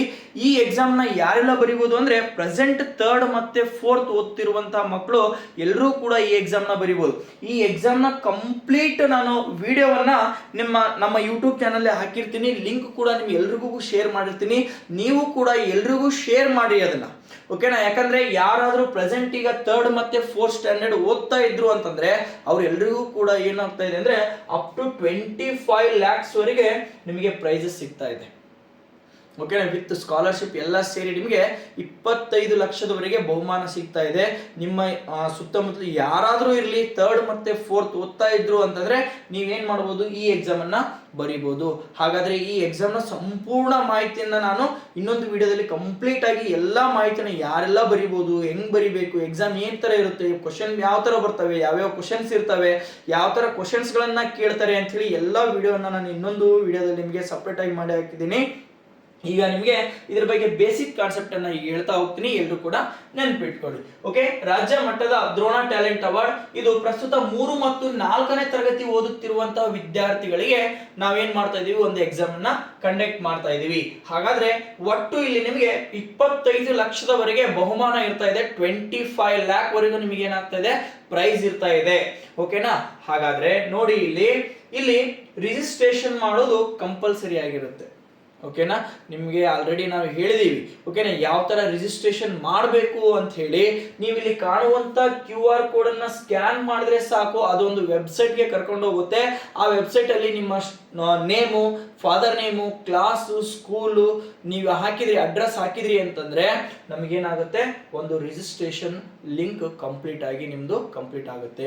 ಓಕೆನಾ. ಎಕ್ಸಾಮ್ ಬರೀಬೇಕಾಗಿತ್ತು ಅಂದ್ರೆ ನೀವು ಕಂಪಲ್ಸರಿ ರಿಜಿಸ್ಟ್ರೇಷನ್ ನ ಮಾಡ್ಕೋಬೇಕು. ಸರ್ ನಮ್ಗೆ ಇದು ಸ್ಕ್ಯಾನ್ ನಮಗೆ ಗೊತ್ತಾಗ್ತಿಲ್ಲ, ರಿಜಿಸ್ಟ್ರೇಷನ್ ನಾವು ಹೆಂಗ್ ಮಾಡ್ಕೋಬೇಕು ಅಂತ ನಮ್ಗೆ ಗೊತ್ತಾಗ್ತಿಲ್ಲ ಅಂತಂದ್ರೆ ನೀವೇನ್ ಮಾಡ್ಬೇಕು, ಕೆಳಗಡೆ ಇಲ್ಲಿ ಒಂದು ನಂಬರ್ ಕೊಟ್ಟಿದ್ದೀವಿ ನೋಡಿ, 9741312170 ಈ ನಂಬರ್ಗೆ, ಓಕೆನಾ, ಈ ನಂಬರ್ಗೆ ನೀವು ಒಂದು ಹಾಯ್ ಅಂತೇಳಿ ವಾಟ್ಸಪ್ ಅಲ್ಲಿ ಮೆಸೇಜ್ ಮಾಡಿದ್ರೆ ಸಾಕು. ನೀವೇನಾಗಿರ್ತೀರಿ, ರಿಜಿಸ್ಟ್ರೇಷನ್ ನ ಮಾಡ್ಕೊಂಡಂಗೆ ಮಾರ್ಚ್ 22ನೇ ತಾರೀಕು ಸಂಡೇ, ಭಾನುವಾರ ಮಾರ್ಚ್ 22ನೇ ತಾರೀಕು ನೀವೇನ್ ಮಾಡಬಹುದು, ಬಂದು ಎಕ್ಸಾಮ್ ಅನ್ನ ಡೈರೆಕ್ಟ್ ಆಗಿ ಬರೀಬಹುದು. ನೀವು ಮೆಸೇಜ್ ಹಾಕಿರುವಂತ ಒಂದು ಮೆಸೇಜ್ ಅನ್ನ ತೋರಿಸಿದ್ರೆ ಸಾಕು, ನಾವು ನಿಮ್ಗೆ ಡೈರೆಕ್ಟ್ ಆಗಿ ಹಾಲ್ ಟಿಕೆಟ್ ಅನ್ನ ಪ್ರೊವೈಡ್ ಮಾಡಿ ಎಕ್ಸಾಮ್ಗೆ ಕಳಿಸ್ತಾ ಇದೀವಿ. ಹಾಗಾದ್ರೆ ಇದ್ರ ಬಗ್ಗೆ ನೋಡ್ತಾ ಹೋಗೋಣ. ಬಹುಮಾನಗಳು ಯಾವ ತರ ಇರ್ತಾ ಇದಾವೆ ಅಂತಂದ್ರೆ, ಪ್ರಥಮ ಬಹುಮಾನ ನಿಮಗೆ 50,000. ಓಕೆ, ಫಸ್ಟ್ ಪ್ರೈಸ್ ನೀವೇನಾದ್ರೂ ಎಕ್ಸಾಮ್ ಅಲ್ಲಿ ಫಸ್ಟ್ ಬಂದ್ರಿ ಅಂತಂದ್ರೆ ಫಸ್ಟ್ ಪ್ರೈಸ್ ನಿಮಗೆ 50,000 ಇರ್ತಾ ಇದೆ. ಆ 50,000 ನ ಯಾವ ತರ ಡಿವೈಡ್ ಮಾಡ್ತೀವಿ ಅಂದ್ರೆ 5,000 ಕ್ಯಾಶ್ ಕೊಡ್ತಾ ಇದೀವಿ, ನೆಕ್ಸ್ಟ್ 45,000 ಸ್ಕಾಲರ್ಶಿಪ್ ನ ಕೊಡ್ತಾ ಇದೀವಿ. ಓಕೆನಾ. ಈ ಸ್ಕಾಲರ್ಶಿಪ್ ನಿಮಗೆ 45,000 ಸಿಗ್ತಾ ಇದೆ. ಓಕೆನಾ. ನೆಕ್ಸ್ಟ್ ಅದೇ ತರ ಸೆಕೆಂಡ್ ಪ್ರೈಸ್ ನಿಮಗೆ 40,000 ಇರ್ತಾ ಇದೆ. 4,000 ಕ್ಯಾಶ್ ಇರುತ್ತೆ, 36,000 ನಿಮಗೆ ಸ್ಕಾಲರ್ಶಿಪ್ ಇರ್ತಾ ಇದೆ, ಶಿಷ್ಯ ವೇತನ ಇರ್ತಾ ಇದೆ. ನೆಕ್ಸ್ಟ್ ಅದೇ ತರ ಥರ್ಡ್ ಪ್ರೈಸ್ ನಿಮಗೆ 30,000 ಇದೆ. ನೆಕ್ಸ್ಟ್ ಅದರಲ್ಲಿ 3,000 ನಿಮಗೆ ಏನ್ ಸಿಗುತ್ತೆ, ಕ್ಯಾಶ್ ಸಿಗುತ್ತೆ. ನೆಕ್ಸ್ಟ್ 27,000 ಏನಿರುತ್ತಲ್ಲ ನಿಮಗೆ ಸ್ಕಾಲರ್ಶಿಪ್ ಬರ್ತಾ ಇದೆ. ಫೋರ್ತ್ ಪ್ರೈಸ್ 2,000 ಇರುತ್ತೆ, 18,000 ಸ್ಕಾಲರ್ಶಿಪ್ ಇರುತ್ತೆ. ನೆಕ್ಸ್ಟ್ ಫಿಫ್ತ್ ಪ್ರೈಸ್ 1,000 ಇರುತ್ತೆ, 9,000 ಸ್ಕಾಲರ್ಶಿಪ್ ಇರ್ತಾ ಇದೆ. ಸರ್ ಹಾಗಾದ್ರೆ ಎಕ್ಸಾಮ್ ನಮಗೆ ಮಾರ್ಚ್ 22, ಓಕೆ, ಮಾರ್ಚ್ 22ಗೆ ಎಕ್ಸಾಮ್ ನಡೆಸ್ತೀರಿ. ಓಕೆ, ರಿಸಲ್ಟ್ ಯಾವಾಗ ಹೇಳ್ತೀರಾ? ಅವತ್ತೇ ಹೇಳ್ತೀವಿ ನಿಮಗೆ. ಓಕೆನಾ. ಎಕ್ಸಾಮ್ ಬರೆದ 1 ಗಂಟೆ ಅಥವಾ 1.5 ಗಂಟೆ ಒಳಗಡೆನೆ ನಿಮ್ಮ ಫಲಿತಾಂಶವನ್ನ ಅವತ್ತೇ ಪ್ರಕಟಣೆ ಮಾಡಿ ಈ ಪ್ರೈಸ್ ಗಳನ್ನ ಅವತ್ತೇ ಹೇಳ್ತೀವಿ ನಿಮಗೆ. ಓಕೆನಾ. ಬರೆಯೋದು 1 ಅವರ್ ವೇಟ್ ಮಾಡೋದು. ಬೆಳಗ್ಗೆ 11 ಗಂಟೆಗೆ ಸ್ಟಾರ್ಟ್ ಆಗಿರುತ್ತೆ, 12 ಗಂಟೆಗೆ ಎಕ್ಸಾಮ್ ಮುಗಿಯುತ್ತೆ, 1:15 ಅಥವಾ ನಿಮ್ಮ ರಿಸಲ್ಟ್ ನಿಮ್ಮಲ್ಲಿ ಬಂದ್ಬಿಟ್ಟಿರುತ್ತೆ ಆಲ್ರೆಡಿ. ಓಕೆ, ವಿತ್ ಸಬ್ಜೆಕ್ಟ್ ನೀವು ಯಾವ್ಯಾವ ಸಬ್ಜೆಕ್ಟ್ ಅಲ್ಲಿ ಎಷ್ಟೆಷ್ಟು ಮಾರ್ಕ್ಸ್ ಅನ್ನ ತಗೊಂಡಿದ್ರಿ. ಟೋಟಲ್ 5 ಸಬ್ಜೆಕ್ಟ್ ಇರ್ತಾ ಇದಾವೆ. 50 ಮಾರ್ಕ್ಸ್ಗೆ ಈ ಟ್ಯಾಲೆಂಟ್ ಅವಾರ್ಡ್ ನಡೀತಾ ಇರುತ್ತೆ. ಓಕೆನಾ. ನಿಮಗೆ ಬಹಳಷ್ಟು ಬೇಸಿಕಲಿ ಕೇಳುವಂತಹ ಕ್ವಶನ್ಸ್ಗಳು, ನಿಮಗೆ ಸಿಲೆಬಸ್ ಅಲ್ಲೇ ಬರುವಂತಹ ಕ್ವಶನ್ಸ್ ಗಳನ್ನೇ ನಾವಿಲ್ಲಿ ಕೇಳಿರ್ತೀವಿ. ಎಲ್ಲರೂ ಕೂಡ ಯಾರು 3rd ಮತ್ತೆ 4th ಸ್ಟ್ಯಾಂಡರ್ಡ್ ಓದ್ತಾ ಇದ್ರಲ್ಲ ಅವ್ರೆಲ್ಲರೂ ಕೂಡ ಏನ್ ಮಾಡ್ಕೋರಿ, ಈ ಎಕ್ಸಾಮ್ ಅನ್ನ ಬರೀರಿ, ರಿಜಿಸ್ಟ್ರೇಷನ್ ಮಾಡ್ಕೋರಿ. ರಿಜಿಸ್ಟ್ರೇಷನ್ ಮಾಡೋಕೆ ಗೊತ್ತಾಗಿಲ್ಲ ಅಂದ್ರೆ ಈ ನಂಬರ್ ಕಾಲ್ ಆದ್ರೂ ಮಾಡ್ರಿ ಅಥವಾ ನೀವು ಮೆಸೇಜ್ ಆದ್ರೂ ಮಾಡಿ ನೀವು ಏನ್ ಮಾಡಬಹುದು, ರಿಜಿಸ್ಟ್ರೇಷನ್ ಮಾಡ್ಕೋಬಹುದು. ನೆಕ್ಸ್ಟ್ ಇದಲ್ಲದೆ ಇದ್ರ ಜೊತೆಗೆ ಎಕ್ಸಾಮ್ ಬರೆದವರಿಗೆ ಇನ್ನೂ ಒಂದು ಆಫರ್ ಏನು, ಒಂದು ವೇಳೆ ನೀವೇನಾದ್ರೂ 48 ಮಾರ್ಕ್ಸ್ ತಗೊಂಡ್ರೆ ಕಂಪ್ಲೀಟ್ ನಿಮಗೆ ಫ್ರೀ ಎಜುಕೇಶನ್ ಇರ್ತಾ ಇದೆ. ಊಟ, ವಸತಿ, ಶಿಕ್ಷಣ ಎಲ್ಲವೂ ಕೂಡ ನಿಮಗೆ ವಿತ್ ಹಾಸ್ಟೆಲ್ ಅಲ್ಲಿ ಇಟ್ಕೊಂಡು ನಿಮಗೆ 1 ವರ್ಷ ಕಂಪ್ಲೀಟ್ ಆಗಿ ಫ್ರೀ ಎಜುಕೇಶನ್ ಕೊಡ್ತೀವಿ. ನಾವು ಇಟ್ಟಿರುವಂತ ಎಕ್ಸಾಮ್ ಅಲ್ಲಿ ನೀವೇನಾದ್ರೂ 48 ಮಾರ್ಕ್ಸ್ ಅನ್ನ ತಗೊಂಡ್ರೆ, ಓಕೆನಾ, ಇದು ಒಂದು ನಿಮಗೆ ಕಂಪ್ಲೀಟ್ ಫ್ರೀ ಎಜುಕೇಶನ್ ಇರ್ತಾ ಇದೆ. ಸರ್ ನಾನು 48 ತಗೊಂಡಿಲ್ಲ, 45 ತಗೊಂಡಿದ್ದೀನಿ. ಓಕೆ, 45 ತಗೊಂಡಿದ್ರೆ ತಗೊಳ್ಳಿ, ನಿಮಗೆ ಫ್ರೀ ಎಜುಕೇಶನ್ ಇರ್ತಾ ಇದೆ. ನೀವು ಹಾಸ್ಟೆಲ್ ಫೀಸ್ ಮಾತ್ರ ಭರಿಸಬೇಕಾಗ್ತದೆ. ಓಕೆನಾ. ಕಂಪ್ಲೀಟ್ ಇದೇನಿರ್ತಾ ಇದೆ, ಫ್ರೀ ಎಜುಕೇಶನ್ ಇರ್ತಾ ಇದೆ. ನೆಕ್ಸ್ಟ್ 42 ಮಾರ್ಕ್ಸ್ ತಗೊಂಡ್ರೆ ನಿಮಗೆ ಫೀಸ್ ಏನಿರುತ್ತಲ್ವಾ, ಎಜುಕೇಶನ್ ಫೀಸ್ ಏನಿರುತ್ತಲ್ವಾ ಅದರಲ್ಲಿ 50% ಡಿಸ್ಕೌಂಟ್ ಇರುತ್ತೆ. ಓಕೆನಾ. 50% ನಿಮಗೆ ಎಜುಕೇಶನ್ ಫೀಸ್ ಅಲ್ಲಿ ಡಿಸ್ಕೌಂಟ್ ಇರುತ್ತೆ. ನೆಕ್ಸ್ಟ್ 40 ಮಾರ್ಕ್ಸ್ ತಗೊಂಡ್ರು ಕೂಡ, ಅಂದ್ರೆ ನೀವು 50ಗೆ 40 ಮಾರ್ಕ್ಸ್ ತಗೊಂಡ್ರು ಕೂಡ ನಿಮಗೆ ಅಲ್ಲಿ 30% ಡಿಸ್ಕೌಂಟ್ ಇರ್ತಾ ಇದೆ. ಓಕೆ, ಇವೆಲ್ಲ ಆಫರ್ ಅನ್ನ ನೀವು ತಗೋಬೇಕಾಗಿತ್ತು ಅಂದ್ರೆ ಈ ಎಕ್ಸಾಮ್ ನ ರಿಜಿಸ್ಟ್ರೇಷನ್ ಮಾಡ್ಕೋರಿ, ಎಕ್ಸಾಮ್ ನ ಬರೀರಿ. ಹಾಗಾದ್ರೆ ಎಕ್ಸಾಮ್ ನ ಎಲ್ಲಿ ಬರಿಬೇಕು ನೋಡಿ, ಇಲ್ಲಿ Drona coaching classes Rampura, SGM PU college. Okay, ರಾಂಪುರದಲ್ಲಿ, ತಾಲೂಕು ಮೊಳಕಾಲ್ಮೂರು, ಜಿಲ್ಲೆ ಚಿತ್ರದುರ್ಗದಲ್ಲಿ ಈ ಎಕ್ಸಾಮ್ ನಡೀತಾ ಇದೆ. ನಿಮಗೆ ಇನ್ನೂ ಹೆಚ್ಚಿನ ಮಾಹಿತಿ ಬೇಕಾಗಿತ್ತು ಅಂದ್ರೆ ಕೆಳಗಡೆ ಇಲ್ಲಿ 3 ನಂಬರ್ ಅನ್ನ ಕೊಟ್ಟಿದ್ದೀನಿ. ಈ ನಂಬರ್ಗೆ ನೀವು ಕಾಂಟ್ಯಾಕ್ಟ್ ಮಾಡಿ ನೀವು ಡೀಟೇಲ್ಸ್ ಅನ್ನ ತೆಗೆದುಕೋಬಹುದು. ಓಕೆನಾ. ಹಾಗಾದ್ರೆ ನಮ್ಮ ಇವತ್ತು ಮುರಾರ್ಜಿ ಕ್ವಶನ್ ಪೇಪರ್ಗೆ ನೆಕ್ಸ್ಟ್ ಹೋಗೋಣ. ನೆಕ್ಸ್ಟ್ ಮುರಾರ್ಜಿ ಕ್ವಶನ್ ಪೇಪರ್ ನ ನೋಡೋಣ. ಕ್ವಶನ್ ಪೇಪರ್ ಅಲ್ಲಿ ಏನಿದೆ, 4th question. Okay, let us discuss the question number 4. Angle P is in the figure. Okay, ಕೊಟ್ಟಿರುವಂತಹ ಫಿಗರ್ ಅಲ್ಲಿ ಆಂಗಲ್ P ಅಂತಕ್ಕಂಥದ್ದು ಎಷ್ಟು ಏನಾಗ್ತಾ ಇದೆ, ಕೋನ PU. ಓಕೆ, P ಅನ್ನುವಂತ ಒಂದು ಕೋನ ಇದೆ, ಇದು ಯಾವ ಕೋನ ಅಂತ ಕೇಳಿದರೆ the type of angle is. Okay, the type of angle P is. Angle P ಅಂತಕ್ಕಂಥದ್ದು ಇದು ಯಾವ ಟೈಪ್ ಆಂಗಲ್ ಆಗ್ತಾ ಇದೆ, ಇದು ಯಾವ ತರನಾದಂತ ಕೋನ ಆಗ್ತಾ ಇದೆ ನೋಡ್ತಾ ಹೋಗ್ರಿ. ಫಸ್ಟ್ ರೈಟ್ ಆಂಗಲ್, ಲಂಬ ಕೋನ. ಲಂಬ ಕೋನ ಅಂತಂದ್ರೆ ನಮಗೆ ಗೊತ್ತಿದೆ ಇದು 90 ಡಿಗ್ರಿ ಇರ್ತಾ ಇದೆ. ಓಕೆನಾ, 90 ಡಿಗ್ರಿ ಇದ್ರೆ ಮಾತ್ರ ಅದಕ್ಕೆ ನಾವೇನಂತ ಕರಿತೀವಿ, ಲಂಬ ಕೋನ ಅಂತ ಕರಿತೀವಿ. ಈಗ ಆಲ್ರೆಡಿ ಲಂಬ ಕೋನದಲ್ಲಿ ಅರ್ಧ ಮಾಡಿದರೆ ಅದರಲ್ಲಿ ಒಂದು ಭಾಗ P ಗಿದೆ, ಇನ್ನೊಂದು ಭಾಗ Q ಗಿದೆ. ಹಾಗಾದ್ರೆ P ಅಂತಕ್ಕಂಥದ್ದು ಏನಾಗಬೇಕು, 90ಕ್ಕಿಂತ ಕಡಿಮೆನೇ ಇರಬೇಕು. 90ಕ್ಕಿಂತ ಹೆಚ್ಚಿರಕ್ಕೆ ಸಾಧ್ಯನೇ ಇಲ್ಲ, ಯಾಕಂದ್ರೆ ಕೊಟ್ಟಿರ್ತಕ್ಕಂಥದ್ದೇ ಲಂಬಕೋನ. ಹೌದಾ? ಹಾಗಾದ್ರೆ 90ಕ್ಕಿಂತ ಕಡಿಮೆ ಇರುವಂತಹ ಕೋನಗಳಿಗೆ ನಾವು ಏನಂತ ಕರಿತೀವಿ, ಲಘು ಕೋನ ಅಂತ ಕರಿತೀವಿ, ಅಕ್ಯೂಟ್ ಆಂಗಲ್ ಅಂತ ಹೇಳಿ ಕರಿತಾ ಇದೀವಿ. ಓಕೆನಾ. ಹಾಗಾದ್ರೆ ನಮಗೆ P ಅಂತಕ್ಕಂಥದ್ದು ಏನಾಗ್ತಾ ಇದೆ, ಲಘು ಕೋನ ಆಗ್ತಾ ಇದೆ, ಲಂಬ ಕೋನ ರಾಂಗ್ ಆಗ್ತಾ ಇದೆ. ಕಂಪ್ಲೀಟ್ ಆಂಗಲ್, ಪೂರ್ಣ ಕೋನ. ಪೂರ್ಣ ಕೋನ ಅಂತಂದ್ರೆ 360 ಡಿಗ್ರಿ ಇರಬೇಕು ಕಂಪ್ಲೀಟ್ ಆಗಿ. ಒಂದು ಸರ್ಕಲ್ಗೆ ನಾವು ಇದಕ್ಕೆ ಪೂರ್ಣ ಕೋನ ಅಂತ ಕರಿತೀವಿ. 360 ಡಿಗ್ರಿ ಇದ್ರೆ ಮಾತ್ರ ಅದಕ್ಕೆ ಪೂರ್ಣ ಕೋನ ಅಂತ ಕರಿತೀವಿ. ಇದು 90ಕ್ಕಿಂತ ಕಡಿಮೆ ಇದೆ ಅಂದ್ರೆ ಇದು ಪೂರ್ಣ ಕೋನ ಆಗ್ಲಿಕ್ಕೆ ಸಾಧ್ಯನೇ ಇಲ್ಲ, ಕಂಪ್ಲೀಟ್ ಆಂಗಲ್ ಇದು ಆಗೋದೇ ಇಲ್ಲ. ನೆಕ್ಸ್ಟ್ ಅದಾದ್ಮೇಲೆ ಆಬ್ಟ್ಯೂಸ್ ಆಂಗಲ್, ವಿಶಾಲ ಕೋನ ಕೂಡ ತಪ್ಪಾಗುತ್ತೆ. 90ಕ್ಕಿಂತ ಹೆಚ್ಚಿರಬೇಕು, 180ಕ್ಕಿಂತ ಏನಿರಬೇಕು, ಕಡಿಮೆ ಇರಬೇಕು. ಅಂತಹ ಕೋನಗಳಿಗೆ ನಾವು ವಿಶಾಲ ಕೋನ ಅಂತ ಕರಿತೀವಿ, ಆಬ್ಟ್ಯೂಸ್ ಆಂಗಲ್ ಅಂತ ಕರಿತೀವಿ. Okay, more than 90 degree, less than 180 degree, the angles are called obtuse angles. Okay, ಹಾಗಾದ್ರೆ ನಮಗೆ ಆಬ್ಟ್ಯೂಸ್ ಆಂಗಲ್ ಕೂಡ ರಾಂಗ್ ಆಯ್ತು. ಹಾಗಾದ್ರೆ ರೈಟ್ ಆನ್ಸರ್ ನಮಗೆ acute angle. The angles which are less than 90 degree, more than 0 degree are called acute angles. Okay, ಲಘು ಕೋನ ಅನ್ಬೇಕಾಗಿತ್ತಂದ್ರೆ 90ಕ್ಕಿಂತ ಹೆಚ್ಚಿರಬೇಕು, 90ಕ್ಕಿಂತ ಕಡಿಮೆ ಇರಬೇಕು, 0ಕ್ಕಿಂತ ಹೆಚ್ಚಿರಬೇಕು. ಅಂತಹ ಕೋನಗಳಿಗೆ ನಾವು ಲಘು ಕೋನ ಅಂತ ಕರಿತಾ ಇದೀವಿ. ಹಾಗಾದ್ರೆ ನಮ್ಗೆ ಇಲ್ಲಿ ಪಿ ಅಂತಕ್ಕಂಥದ್ದು 90ಕ್ಕಿಂತ ಕಡಿಮೆ ಇರೋದ್ರಿಂದ ಇದು ಲಘು ಕೋನ ಆಗ್ತಾ ಇದೆ. ಆಪ್ಷನ್ ಡಿ ಅನ್ನುವಂಥದ್ದು ರೈಟ್ ಆನ್ಸರ್ ಆಗ್ತಾ ಇದೆ. I think all are understood this one. Let us move to the next question number 5. See what they are given. How many days in leap year? ಅಧಿಕ ವರ್ಷದಲ್ಲಿ ಎಷ್ಟು ದಿನಗಳಿರ್ತವೆ? ಇದು ಬಹಳಷ್ಟು ಈಸಿ ಆಗಿರ್ತಕ್ಕಂಥ question. Okay, ನಾವು ಅಧಿಕ ವರ್ಷ ಲೀಪ್ ಇಯರ್ ಅಂತ ಯಾವ್ದು ಕರಿತೀವಿ? ಯಾವ ಇಯರ್ ಅಲ್ಲಿ 366 ಡೇಸ್ ಬರ್ತವೆ? The year is called leap year. Leap year for 4 year ಒಮ್ಮೆ ಬರ್ತಾ ಇದೆ, 4 ವರ್ಷಕ್ಕೊಮ್ಮೆ ಬರ್ತಾ ಇದೆ. ಅದನ್ನ ಲೀಪ್ ಇಯರ್ ಅಂತ ಕರಿತೀವಿ. ಓಕೆ, ಹಾಗಾದ್ರೆ ಕೊಟ್ಟಿರುವಂತ ಇಯರ್, ಓಕೆ, ಒಂದು ಎಕ್ಸಾಂಪಲ್ ನಾನೊಂದು 2018 ಅಂತ ಕೊಟ್ಟಿದ್ದೆ. ಓಕೆ, ಇಲ್ಲಿ ಒನ್ಸ್ ಮತ್ತೆ ಟೆನ್ಸ್ ಪ್ಲೇಸ್ ಅನ್ನ ನೋಡ್ಕೊರಿ, ಬಿಡಿ ಮತ್ತು 10 ಸ್ಥಾನನ. ಇದೇನಾದ್ರೂ 4ರಿಂದ ಕಂಪ್ಲೀಟ್ ಆಗಿ ಭಾಗ ಆಯ್ತು ಅಂದ್ರೆ ಇದು ಲೀಪ್ ಇಯರ್. ಭಾಗ ಆಗಿಲ್ಲ ಅಂತಂದ್ರೆ ಇದು ಲೀಪ್ ಇಯರ್ ಅಲ್ಲ, ಕಾಮನ್ ಇಯರ್, ಸಾಮಾನ್ಯ ವರ್ಷ ಅಂತ ಕರಿತೀವಿ. ಓಕೆನಾ? ಈಗ ಲೀಪ್ ಇಯರ್ ಅಂತಂದ್ರೆ ಲೀಪ್ ಇಯರ್ ಅಲ್ಲಿ 366 ಡೇಸ್ ಇರ್ತವೆ. ಅಧಿಕ ವರ್ಷದಲ್ಲಿ 366 ದಿನಗಳಿರ್ತವೆ. ಫೆಬ್ರವರಿ ತಿಂಗಳಲ್ಲಿ 1 ದಿನ ಎಕ್ಸ್ಟ್ರಾ ಆಗುತ್ತೆ. ಕಾಮನ್ ಇಯರ್ ಅಲ್ಲಿ ನಮಗೆ ಫೆಬ್ರವರಿ 28 ದಿನಗಳಿರ್ತವೆ.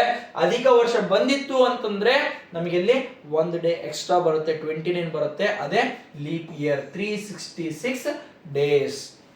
ಓಕೆ, ಹಾಗಾದ್ರೆ 366 ಡೇಸ್ ಅಂತಕ್ಕಂಥದ್ದು ರೈಟ್ ಆನ್ಸರ್. ಲೀಪ್ ಇಯರ್ ಫೆಬ್ರವರಿಯಲ್ಲಿ ಎಷ್ಟು ಡೇಸ್ ಬರ್ತವೆ ಅಂದ್ರೆ 29 ರೈಟ್ ಆಗ್ತಿತ್ತು. ಬಟ್ ಅವರು ಲೀಪ್ ಇಯರ್ ಅಲ್ಲಿ ಎಷ್ಟು ಡೇಸ್ ಬರ್ತವೆ ಅಂತ ಕೇಳಿದ್ರೆ 366 ಡೇಸ್ ಅಂತಕ್ಕಂಥದ್ದು ರೈಟ್ ಆನ್ಸರ್. 365 ಡೇಸ್ ಅಂತಕ್ಕಂಥದ್ದು ಕಾಮನ್ ಇಯರ್, ಸಾಮಾನ್ಯ ವರ್ಷದಲ್ಲಿ ಬರುವಂತಹ ದಿನಗಳು 365. ಓಕೆನಾ? I think all are understood this one. ಎಲ್ರಿಗೂ ಅರ್ಥ ಆಗಿದೆ ಅಲ್ವಾ? ಹಾಗಾದ್ರೆ ನೆಕ್ಸ್ಟ್ ಕ್ವಶನ್ ನೋಡೋಣ. Question number 6.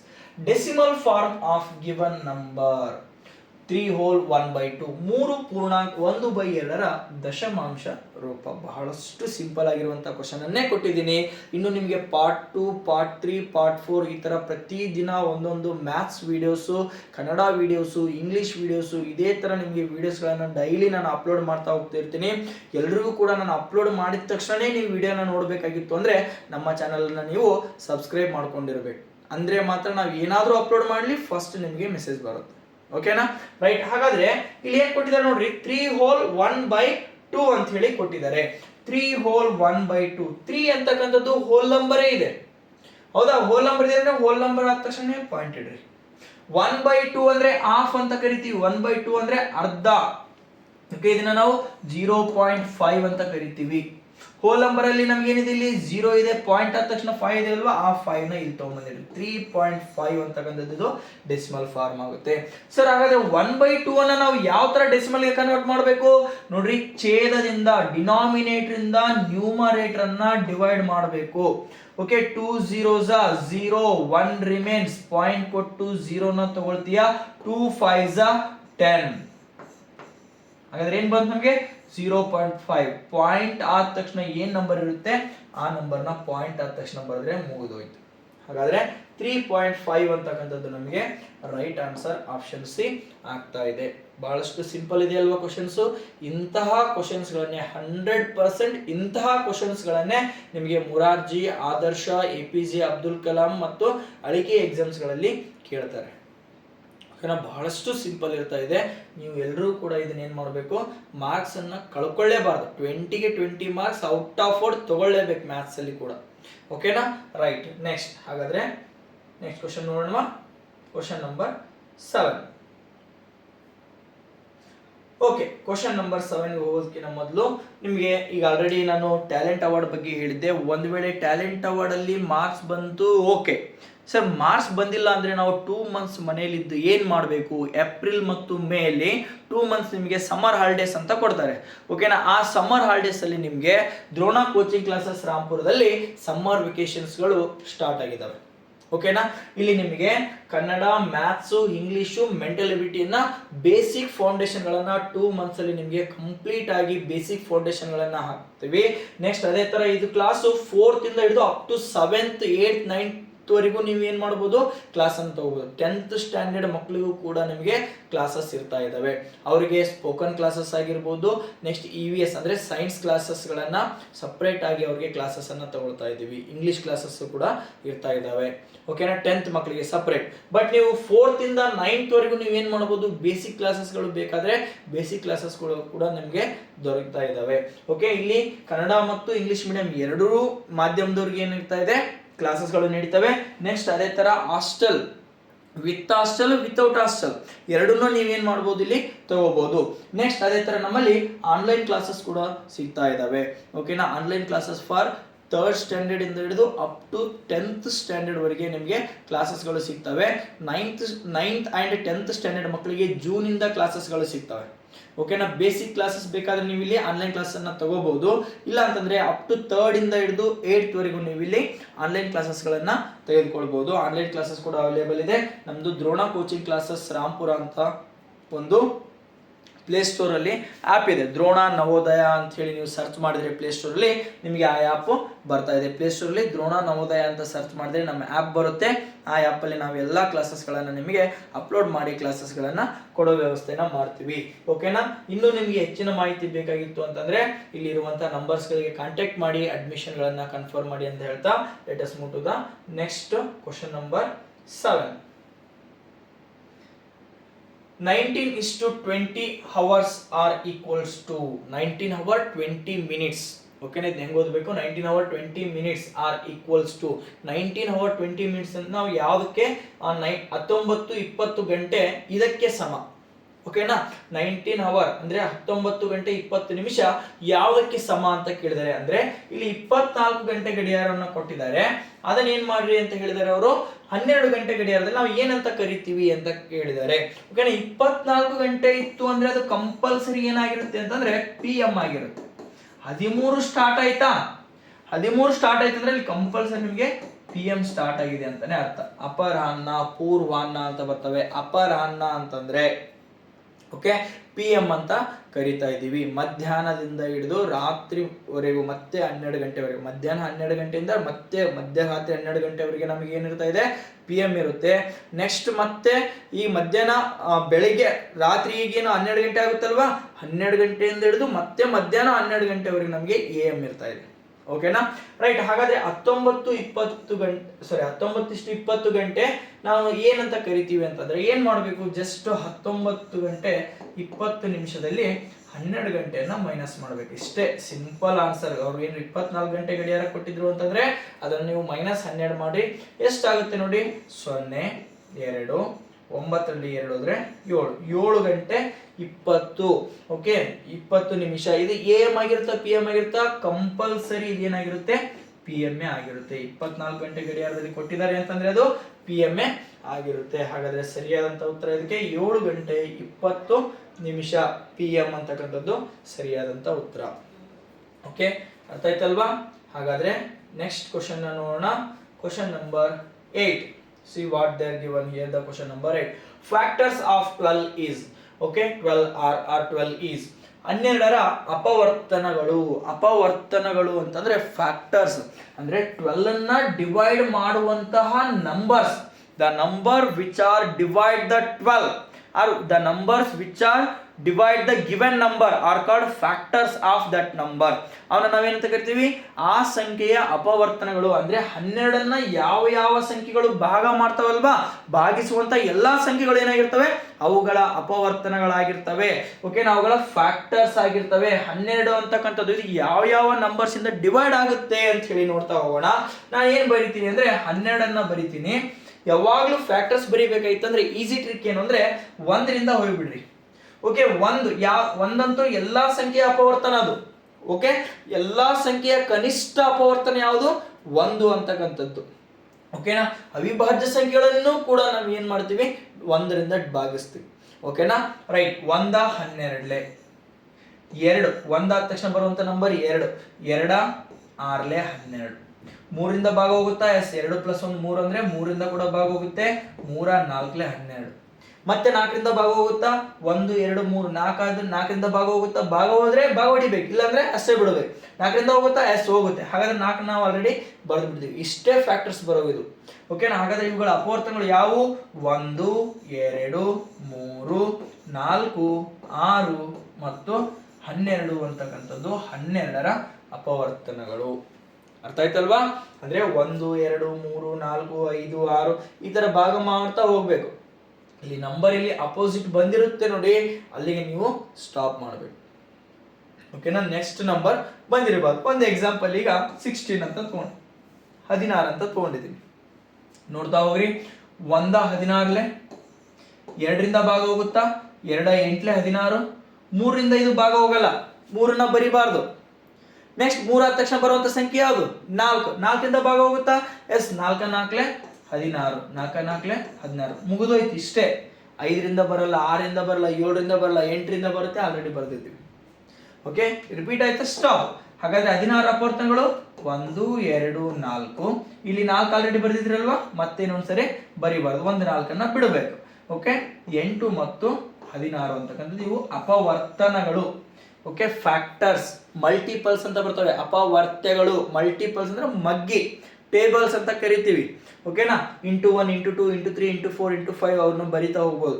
Okay, there is no end for multiples. Okay, ಅಪವರ್ತ್ಯಗಳಿಗೆ ಕೊನೆ ಎಂಬುದೇ ಇಲ್ಲ. ಹಾಗಾದ್ರೆ ಅಪವರ್ತನಗಳಿಗೆ ಕೊನೆ ಇದೆ.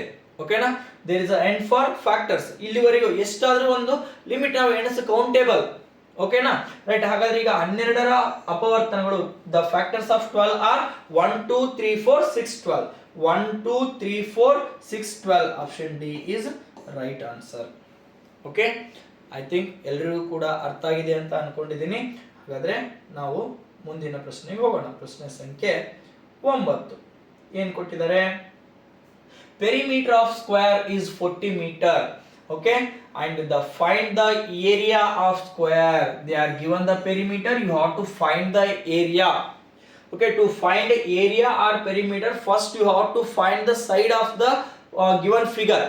ಓಕೆ, ಕೊಟ್ಟಿರುವಂತ ಸ್ಕ್ವೇರ್ ನ ನೀವೇನ್ ಕಂಡುಹಿಡಿಬೇಕು? ಫಸ್ಟ್ ಸೈಡ್ ಅನ್ನ ಕಂಡುಹಿಡಿಬೇಕು. ಯಾಕಂದ್ರೆ ಒಂದು ಚೌಕದ ಸುತ್ತಳತೆ 40 ಮೀಟರ್ ಇದೆ. ಸುತ್ತಳತೆ 40 ಮೀಟರ್ ಇದೆ. ಹಾಗಾದ್ರೆ ವಿಸ್ತೀರ್ಣವನ್ನ ಕಂಡುಹಿಡಿ ಅಂತ ಹೇಳಿದರೆ, ವಿಸ್ತೀರ್ಣವನ್ನಾದ್ರೂ ಕಂಡುಹಿಡಿರಿ, ಇಲ್ಲ ಸುತ್ತಳತೆಯನ್ನಾದ್ರೂ ಕಂಡುಹಿಡಿಬೇಕಾಗಿತ್ತು. ನಮ್ಗೆ ಏನ್ ಬೇಕಾಗ್ತಾ ಇದೆ? ಸೈಡ್ ಬೇಕಾಗ್ತಾ ಇದೆ. ಓಕೆ, ಸೈಡ್ ನಮಗೆ ಫಾರ್ಮುಲಾ ಬರ್ತಾ ಇದೆ 4 ಇಂಟು ಸೈಡ್. ಓಕೆ, ಸುತ್ತಳತೆ ಎಷ್ಟಿದೆ? 40 ಇದೆ. ಹೌದಾ? ಹಾಗಾದ್ರೆ ನನಗೆ ಬಾಹುವನ್ನ ಕಂಡುಹಿಡಿಬೇಕು. ಓಕೆ, ಬಾಹುವನ್ನ ಕಂಡುಹಿಡಿಬೇಕಾದ್ರೆ ಸುತ್ತಳತೆ ಡಿವೈಡೆಡ್ ಬೈ 4 ಅಂತ ಬರಿತೀವಿ. ಓಕೆನಾ, ಸುತ್ತಳತೆ ಡಿವೈಡೆಡ್ ಬೈ 4 ಅಂತ ಬರಿತೀವಿ. ಇಷ್ಟು ನೆನಪಿಡೋದಾಗಿಲ್ಲ ಅಂದ್ರೂ ಕೂಡ ನೀವೇನ್ ಮಾಡಬೇಕು? ಸುತ್ತಳತೆಯನ್ನ 4ರಿಂದ ಭಾಗಿಸಬೇಕು ಬಾಹು ಬೇಕಾದ್ರೆ. ಓಕೆನಾ, ವಿಸ್ತೀರ್ಣವನ್ನ ಕೊಟ್ಟಿದ್ರು ಅಂದ್ರೆ ಸ್ಕ್ವೇರ್ ರೂಟ್ ಅನ್ನ ತೆಗಿಬೇಕು. ವಿಸ್ತೀರ್ಣ ಅಂದ್ರೆ ಸ್ಕ್ವೇರ್. ಓಕೆನಾ, ಆದ್ರೆ ಸ್ಕ್ವೇರ್ ರೂಟ್ ಅನ್ನ ತೆಗಿಬೇಕು. Okay, right. ಹಾಗಾದ್ರೆ ಸುತ್ತಳತೆ ಎಷ್ಟಿದೆ? 40 ಡಿವೈಡೆಡ್ ಬೈ 4. 4 1 4 10. ಹಾಗಾದ್ರೆ ಬಾಹು ಎಷ್ಟಾಯ್ತು? ನಮಗೆ ಮೀಟರ್ ಕೊಟ್ಟಿದ್ರೆ ಮೀಟರ್ ಇರ್ತಾ ಇದೆ 10 ಮೀಟರ್. ಹಾಗಾದ್ರೆ ನಾವೇನ್ ಕಂಡುಹಿಡಿಬೇಕು? ಏರಿಯಾವನ್ನ ಕಂಡುಹಿಡಿಬೇಕು. We have to find the area of square. Okay, ನಾವು ವಿಸ್ತೀರ್ಣವನ್ನ ಕಂಡುಹಿಡಿಬೇಕಾದ್ರೆ ಸೈಡ್ ಇಂಟು ಸೈಡ್, ಬಾಹು ಇಂಟು ಬಾಹು ಅಥವಾ ಸೈಡ್ ಸ್ಕ್ವೇರ್ ಅಂತ ಕರಿತೀವಿ. ಬಾಹು ಇಂಟು ಬಾಹು ಅಥವಾ ಬಾಹು ಸ್ಕ್ವೇರ್. ಬಾಹುವನ್ನ ನಾವು ಕಂಡುಹಿಡ್ಕೊಂಡ್ವಿ. ಎಷ್ಟಿದೆ ಈಗ ನಮಗೆ? 10 ಮೀಟರ್ ಇದೆ. 10 ಮೀಟರ್ ಇಂಟು 10 ಮೀಟರ್. ಏರಿಯಾ ಯಾವಾಗ್ಲೂ metre square or centimetre square ಅಲ್ಲಿ ಇರ್ತಾ ಇದೆ. 10 10 100 centimetre square.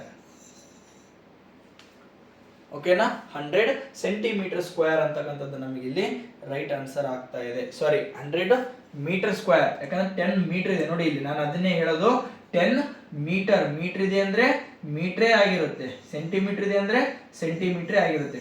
100 metre square. 100 metre square ಅಂತಕ್ಕಂಥದ್ದು ನಮಗೆ ರೈಟ್ ಆನ್ಸರ್ ಆಗ್ತಾ ಇದೆ. ಇಲ್ಲಿ ಮೀಟರ್ ಅಂತ ಕೊಟ್ಟಿದ್ರಲ್ವಾ, ನೀವು ಕೂಡ ಮೀಟರ್ಲೇ ಬರಿಬೇಕಾಗ್ತಾ ಇದೆ. ಅರ್ಥ ಆಯ್ತಲ್ವಾ ಹಾಗಾದ್ರೆ? ಓಕೆ, ನೆಕ್ಸ್ಟ್ ಕ್ವಶನ್ಗೆ ಹೋಗೋಣ. Question number 10. ಓಕೆ, ನಾನು ಈಗ ಆಲ್ರೆಡಿ ಹೇಳಿದ್ದೀನಿ Drona Navodaya online classes. Okay, ನಿಮಗೆ ಆನ್ಲೈನ್ ಕ್ಲಾಸಸ್ಗಳು ಕೂಡ ಲಭ್ಯ ಇದಾವೆ ಅಂತ ಹೇಳಿದ್ದೆ. ಅಪ್ ಟು 4th ಸ್ಟ್ಯಾಂಡರ್ಡ್ ಇಂದ 7th ಸ್ಟ್ಯಾಂಡರ್ಡ್ ಮಕ್ಕಳಿಗೆ ನಿಮಗೆ ಬೇಸಿಕ್ ಕ್ಲಾಸಸ್ಗಳನ್ನು ನಾವಿಲ್ಲಿ ಕೊಡ್ತಾ ಇದ್ದೀವಿ. ನೆಕ್ಸ್ಟ್ ಅದೇ ಥರ ಕನ್ನಡ, ಮ್ಯಾಥ್ಸ್, ಇಂಗ್ಲಿಷ್ 3 ಕ್ಲಾಸಸ್ಗಳನ್ನು ಆ್ಯಪ್ ಮುಖಾಂತರ ನಿಮಗೆ ಡೈಲಿ ಕ್ಲಾಸಸ್ಗಳನ್ನು ತಗೊಳ್ತೀವಿ. ಕ್ಲಾಸಸ್ಗಳು ಡೈಲಿ ಇರ್ತವೆ. ಓಕೆ, ಇದೇ ತರ ಈಗ ಲೈವ್ ಕ್ಲಾಸಸ್ಗಳು ಕೂಡ ಇರ್ತವೆ, ಅಪ್ಲೋಡೆಡ್ ಕ್ಲಾಸ್ ಇರ್ತವೆ, ಲೈವ್ ಕ್ಲಾಸಸ್ ಇರ್ತವೆ, ನೋಟ್ಸ್ ಕೂಡ ಇರುತ್ತೆ. ಓಕೆನಾ, 3 ಕ್ಲಾಸಸ್ಗಳು ನಮಗೆ ಇಲ್ಲಿ ನವೋದಯ ಆನ್ಲೈನ್ ಅಲ್ಲಿ ಇರ್ತಾ ಇದೆ. ಓಕೆನಾ, ನಿಮಗೆ ಯಾರಾದರೂ ನವೋದಯ ಆನ್ಲೈನ್ ಕ್ಲಾಸಸ್ಗಳು ತಗೋಬೇಕಾಗಿತ್ತು ಅಂತಂದ್ರೆ ನೀವು ಕೆಳಗಡೆ ಕೊಟ್ಟಿರುವಂತಹ ನಂಬರ್ಗಳಿಗೆ ಕಾಲ್ ಮಾಡಿ ನಿಮ್ಮ ಹೆಸರನ್ನ ನೋಂದಾಯಿಸಬೇಕು. ಓಕೆನಾ, ರೈಟ್. ಹಾಗಾದ್ರೆ ನೆಕ್ಸ್ಟ್ ಕ್ವಶನ್ ಹೋಗೋಣ. Question number 10. Okay, C question number 10. ಭಾಗಾಕಾರ. ಓಕೆ, ಭಾಗಾಕಾರ, ಗುಣಾಕಾರ, ನೆಕ್ಸ್ಟ್ ಸಂಕಲನ, ವ್ಯವಕಲನ, ಕೂಡಿಸೋದು, ಕಳೆಯೋದು. ಓಕೆನಾ, ಎಡಿಷನ್, ಸಬ್ಟ್ರಾಕ್ಷನ್, ಮಲ್ಟಿಪ್ಲಿಕೇಶನ್, ಡಿವಿಷನ್ ಇವು 4 ಬಂದ್ರೆ ಸಾಕು, ನೀವು ಇಲ್ಲಿ ಮುರಾರ್ಜಿಯಲ್ಲಿ 100% ಒಳ್ಳೆ ಸ್ಕೋರ್ ಅನ್ನ ಮಾಡಬಹುದು. ಓಕೆನಾ, ರೈಟ್. ಹಾಗಾದ್ರೆ 1690 ಡಿವೈಡೆಡ್ ಬೈ 13 ನೋಡಿ, ಕೊಟ್ಟಿರುವಂತದ್ದು ಕೂಡ ಅದರಿಂದ ಭಾಗ ಹೋಗುವಂತದ್ದೇ ಕೊಟ್ಟಿದ್ದಾರೆ ಇಲ್ಲಿ, ಡಿವೈಡೆಡ್ ಬೈ 13. ಯಾರಿಗೆಲ್ಲ ಸ್ಕ್ವೇರ್ ನಂಬರ್ಸ್ ವರ್ಗ ಸಂಖ್ಯೆಗಳು ಬರ್ತಾವ ನೋಡ್ರಿ, ಅವ್ರೆಲ್ಲರೂ ಈಸಿಯಾಗಿ ಬರೀತಾರೆ. 13 ಸ್ಕ್ವೇರ್ ಅಂದ್ರೆ 13 into 13 is equals to 169. 13ರ ವರ್ಗ 169. ಇದು ಗೊತ್ತಿರಬೇಕು ನಿಮಗೆ.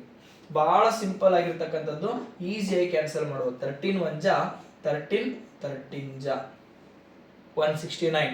0 ಇದೆ, 0 ಬರೀರಿ. ಎಷ್ಟು ಬರುತ್ತೆ?